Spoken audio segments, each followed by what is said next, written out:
Hello, and welcome back to A Better World. This is your host, Mitchell J. Rabin, and we're very glad that you're joining us again today. Today we're going to have another very interesting show. We have invited back Dr. Rob Young, who is a microbiologist and has been doing some pioneering work in the field of health and understanding disease. And as far as I'm concerned, Rob Young has explained the nature of disease better than anyone else I have ever come across. He'll be sharing with us his understanding of the causes of all diseases, not just one or two, but that is the nature of disease. And, thank God, what we can do about it. How we can take measures in our own lives by changing our habits. Oy, oy, oy. Not that. Yes, changing our habits and coming around to eating healthy, alkalizing foods and all the other related solutions that he has come up with after many years of arduous research into the nature of what creates a healthy cell and a diseased one. So Rob, we're so glad to have you on again. Thank you. It's always a pleasure. Yeah, it's a pleasure to be here. Good, good. Did I hit all the right notes? I think so. Okay, good, good. Would you please just tell us, first of all, how is it that, we're going to go right into it because people have gotten to know you already over the past couple of years, and I really want to go right into the body of work that you have been spending so much time on. Also, let me say that Rob Young is the scientist behind Inner Light International, which is a company that is dedicated to the promotion and promulgation of health, healthy ways of life, and providing the world with forms of supplementation that kind of pick up where the soil leaves off. Okay. That could be a slogan, you know? Yeah, it sounds Pick good. up where the soil leaves off. Anyway, would you just tell us, Rob, in kind of an encapsulated form, what is it that causes disease? The world is falling apart. Everybody's ill. What's this about? Well, most everyone. Very simply, it comes about with the disturbance of the central balance of any organized matter. And when you have that disturbance, whether you're picking an apple or a banana or an orange from a tree, you take it from its life source. And at that particular instance, once it's been picked, it begins its cycle or recycling of going back to the earth again. So it disorganizes. So it goes from fertile and ripe into a condition of decay. Right. Increasing decay. And that decaying process is a fermentation process. And during the fermentation process, once organized matter has been disturbed, creates specific acids that are unique to those particular organized matters. We're familiar with acids such as lactic acid. When our cells go from a respiratory state, which produces energy, and goes into let's say, a fermented state, which produces lactic acid. And lactic acid is the acid that's always associated and always is around and about any form of cancer in the human body. And so it is a process, cancer is a process of fermentation of cells which have been disturbed and begin to disorganize. And through this disorganization, those anatomical elements which make up those organized cells go from a state of oxygen and producing energy to a state of fermentation. Which is a state of equilibrium as well. Right, it's a state of homeostasis. Go from that state to a state of disorganization, adapting to its environment. And so we end up with morbid forms. I think in several of the past shows we talked about how these anatomical elements which make up healthy cells can disorganize and become unhealthy through this process of fermentation and produce morbid forms that we refer to as germs, such as bacteria, E. coli, or even fungal forms, i.e. Candida albicans and some other 500 different trillion diversities that they can become. And so the latest... variations on a theme, basically. Yeah, the latest is the Pfiesteria germ that's found in our polluted waters that's, I believe, is an evolution of, that is literally coming from out of the fish that's born in these polluted waters? Polluted waters that's born right within that species. And so we're getting new germs all the time, new germs which are literally coming out of are healthy cells. And so there's a healthy form and an unhealthy form of every cell. But So from that point of view, cancer, in a sense, is an adaptation to a disturbed condition. yeah, it's a symptomology of a changing environment. Cancer is not a noun, but it's an adjective. It's a representation of cells which are changing their form and function due to the disturbance. And the acids... So it's a reaction. Right. It's a symptom of the primary problem, which is acidification. Yeah, there's a lot of ways you can disturb things. For Muhammad Ali, his particular symptomology was taking too many blows to the head, causing a disturbance which disorganized brain cells, and they begin to change their form and function, and what you end up with is a rotten brain, or a moldy brain, or a brain which is just not functioning properly. And you can do this externally or internally. We know that in the case of Mickey Mantle, he disturbed his central balance of his liver by drinking alcohol. And we know that alcohol is an acid that's produced through fermentation, and that alcohol can further disturb by penetrating cell membranes, disturb genetic material that can destroy cells that make up our organs. And so it's a process of fermentations that we're eating, and it's a process of fermentations that we're creating within. An example of that would be the symptomologies of chronic fatigue. Chronic fatigue is a fermentation on the glucose. When these morbid forms that are created from within ferment our glucose, they produce acids such as acetaldehyde, which also breaks down to alcohol. And we know that acetaldehyde, which is highly poisonous, when we water that down, is nothing more or less than vinegar. And of course, you can count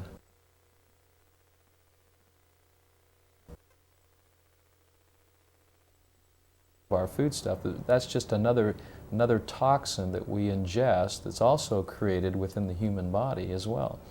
So the body's constantly trying to eliminate these acids that are born within us, and if it doesn't, then we end up with these acids stored. The body will release low-density lipoproteins, cholesterol to bind these acids, and so we end up with high cholesterol, which is a result of excess acidity. We end up with calcium deposits to neutralize, let's say, oxalic acid, which is a ferment. So we end up with symptomologies of gout, or we'll end arthritis, or we'll end up with calcium deposits on our joints, and so they creak a little bit, and we end up with gallstones or brain stones or breast stones, all the neutralizations, or even cataracts, which are the neutralization of these acids that are built up once cells are disturbed. It's the body's attempt to neutralize the effect of acid, acid, excess acid in the body. Right. So, I'm going to just kind of synthesize the point, which is most people think of diseases, yes, as nouns, number one, rather than as adjectives, or for that matter, really a verb, because everything is actually in motion. Everything's in process. But nonetheless, it's not a thing, sort of an end result as we think of it. It's really a symptomatology of the primary problem, which is the disturbance which occurs through acidifying. Yeah, physical or emotional stresses can be emotional too as well, can create acidity. Can create acidity, sure. It taxes the liver, taxes the kidney, etc., the adrenals, etc. But the point is that what we refer to so solidly and knowingly as cancer, what you're really saying is that it is really a symptom of the body's attempt to neutralize itself, neutralize the acids that have been released as a result of a series of disturbances. Right. Yeah. Another way to say it is once we have the disturbance in the central balance of any organized matter, wherever it may be in our body or even other living things, there is an overacidification. This is due to an inverted way of living and eating, which causes this rise of morbid forms that we refer to as germs, which literally come out of these healthy forms of cells. So what I've documented in my research is red blood cells. They're a mutation of the healthy form. There are evolutions where you'll actually see, I'll actually see bacterial rods growing right out or being formed right out of the erythrocytes, which are the red blood cells. In the same instance, I'll also see red blood cells go through a process of de-differentiation, which is despecialization, back to an embryonic state. They have the ability, because they contain all the information to build a body is contained in one cell. Right. Some of its aspects are on and some of them are off. And if they're turned on, they can differentiate into bone cells, nerve cells, muscle cells. Whatever's needed. Whatever's needed. So these anatomical elements, which are indestructible, which are the precursors to all of our DNA, which God refers to as from dust we are, and from dust we will return. Gaston referred to them as somatids. Enderlin referred to them as the proteid. God, as I've mentioned, refers to them as dust.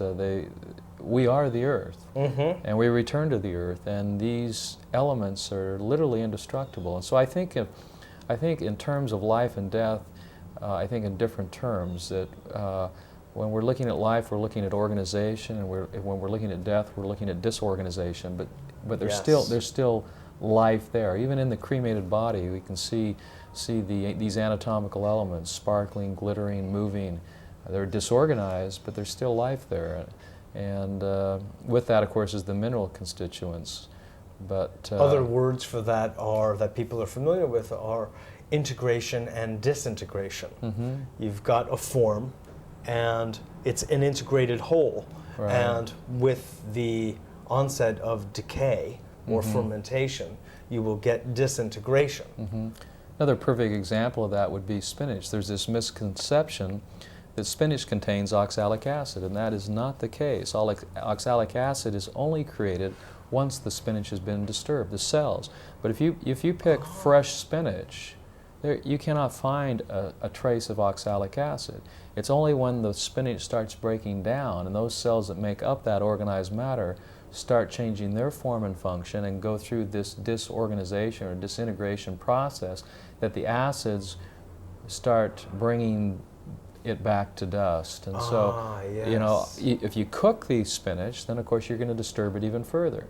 Not only are you going to disturb it, but you're going to create acids, and at the same time it's going to start losing its electromagnetic energy, its life force. It's negative charge. It's negative charge. That charge, which is always negative, which represents life itself, will change to a positive charge and losing its life-giving properties. Its integrity. Its energy. We talk about foods that have energy and foods that have life, bodies that have life. These are highly alkaline bodies that carry highly electrical negative charges.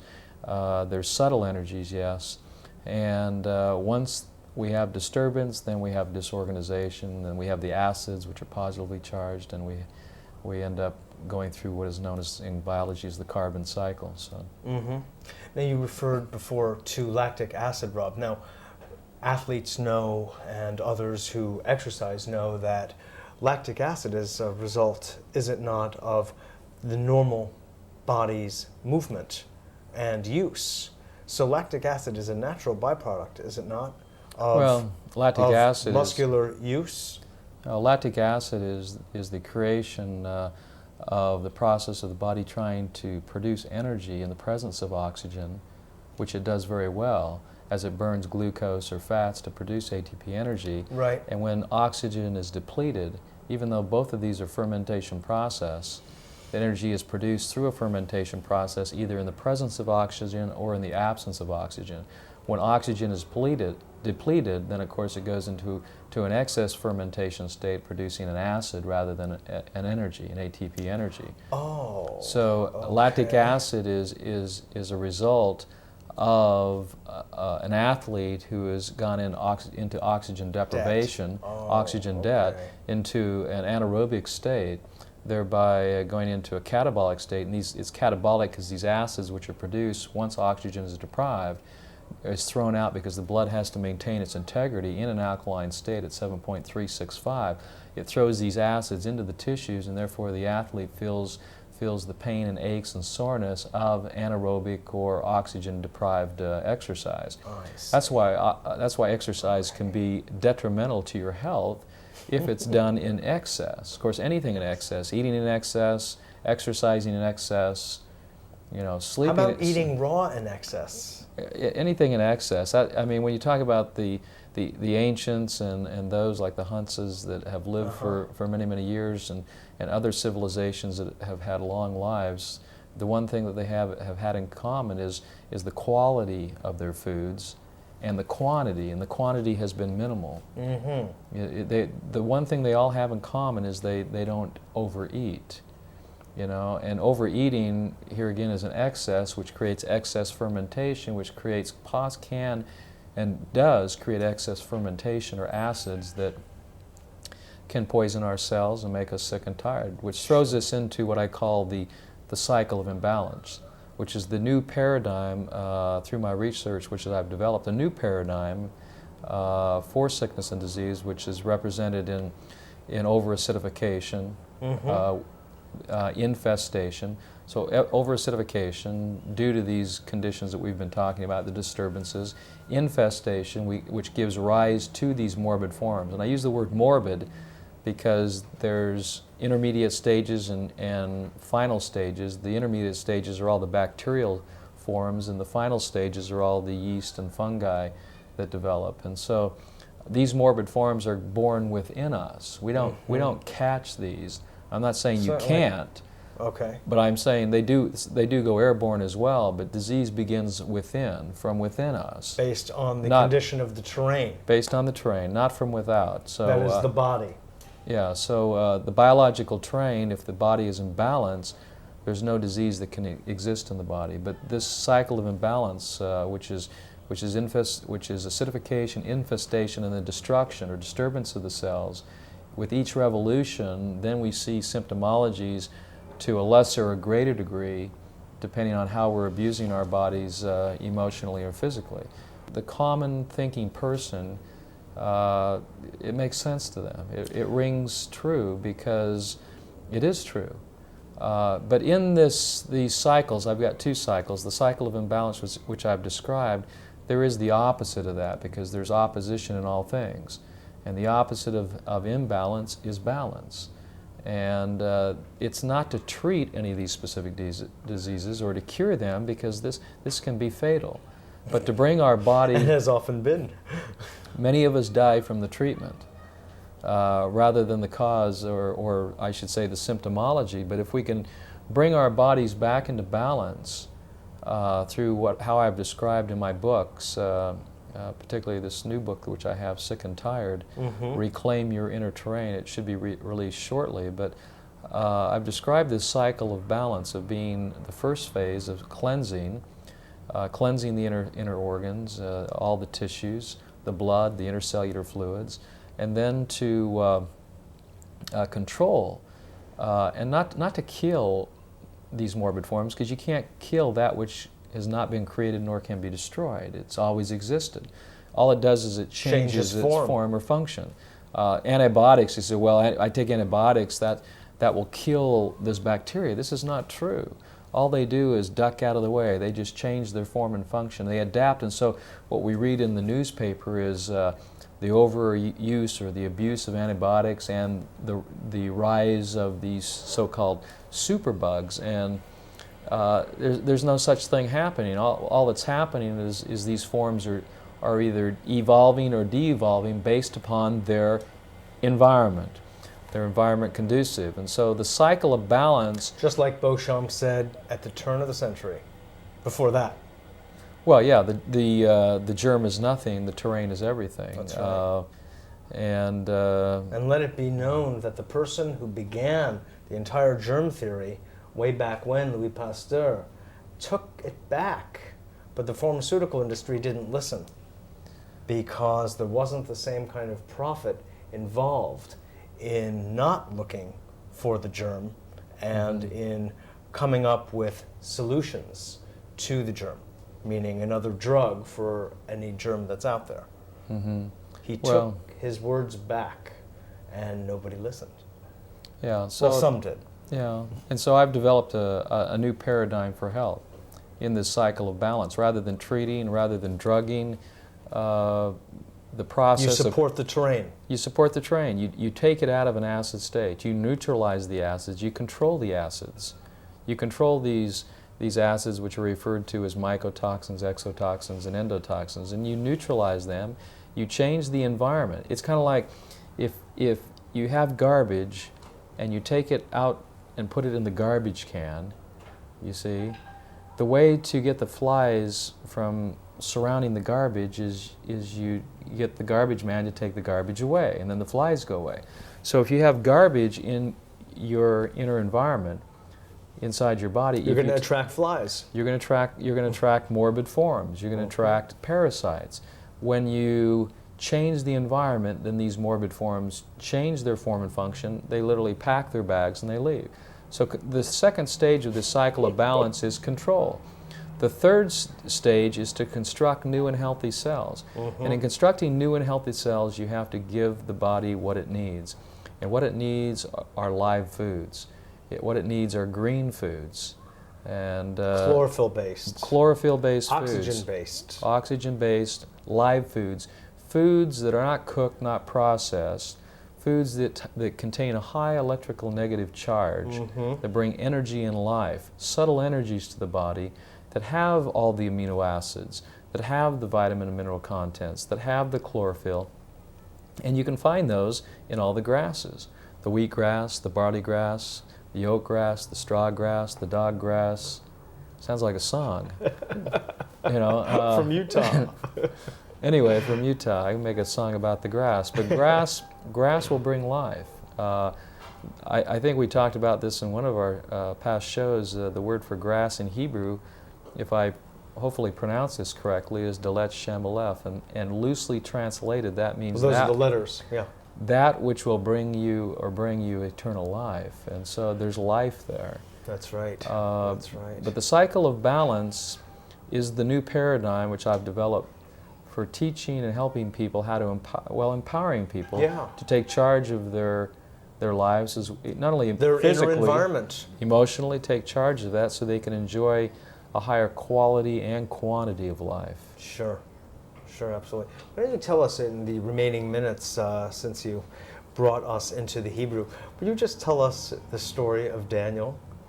Well, I don't have my Bible with me, but I didn't expect you to say it in Hebrew or Aramaic. No, but I could tell you my version of it. But Daniel the prophet was taken captive into Babylon and thrown into prison by the king, Nebuchadnezzar. And while he was there, he was offered the king's food, and he was offered the king's meat, and he was offered the king's wine, and he refused that. He said to the eunuch, "Bring me pulse and water." And my understanding of pulse, once again loosely translated, is from Hebrew. Yeah. Hebrew is that which comes from seed. And when I think about that, my interpretation is that that's all the live foods, those which have been sprouted. The grasses. The right? grasses. Sprouted. Yeah. So bring me grass and water. That would be my interpretation of that.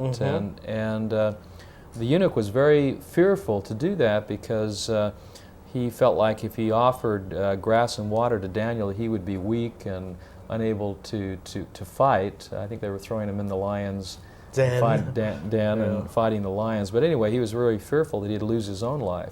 And Daniel said, "Give me 10 days and prove me herewith that if I'm not as strong as any one of those who are eating the king's meat and drinking the king's wine." And so after 10 days, he was brought the pulse and the water, and after 10 days he was found to be as strong as those that were eating the king's meat and drinking the king's wine. So he was allowed to do so for approximately 3 years. Not stronger, actually. Yeah. After 3 years. And after 3 years he was presented to King Nebuchadnezzar, and he was found to be 10 times stronger and 10 times wiser than anyone in the land.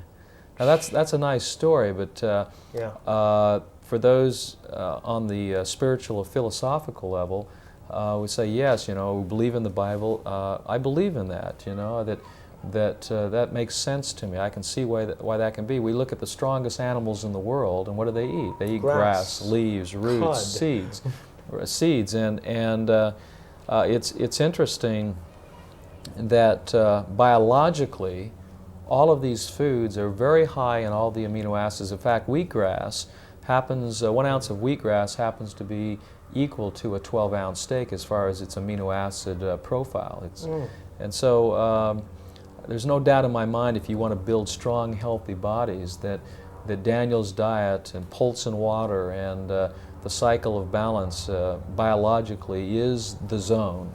Yes. Is the true zone, and is the correct nutrition, and that's what we need to encourage our families, particularly our children, who are literally being laden with sugar foods, high fructose corn syrup.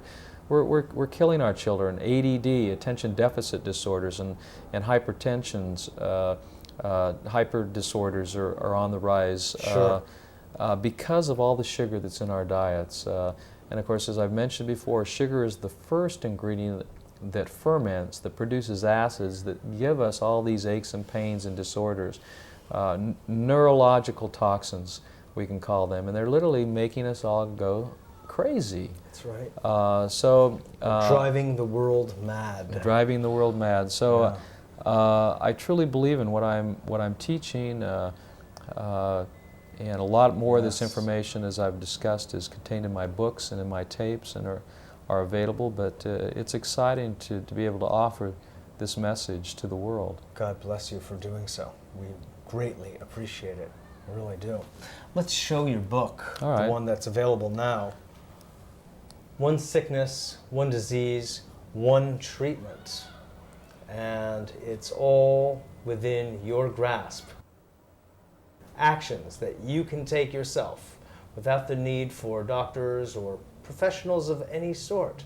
Really, you can rely upon yourself and common sense with some guidance to take care of your health and deal with some debilitating illnesses that you may have. So thanks again, Rob. You're welcome. This is Mitchell J. Rabin for A Better World. We're so glad that you joined us. Do feel free to call 212-420-0800. Get more information about what Dr. Young is presenting us here with. And I look forward to seeing you all next week.